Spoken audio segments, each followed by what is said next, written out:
అందరికీ స్వాగతం తెలియజేస్తూ పత్రికా విలేకరులు కావచ్చు, ప్రజా ప్రతినిధులు కావచ్చు, అదేవిధంగా వైద్య సిబ్బంది, పాఠశాల సిబ్బంది, వచ్చిన ప్రతి ఒక్కరికి కూడా ఆహ్వానాన్ని తెలియజేస్తూ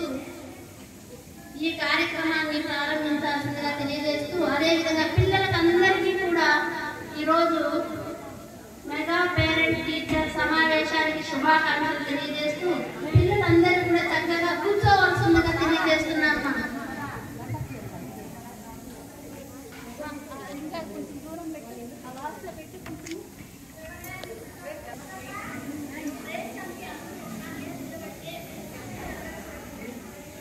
మరి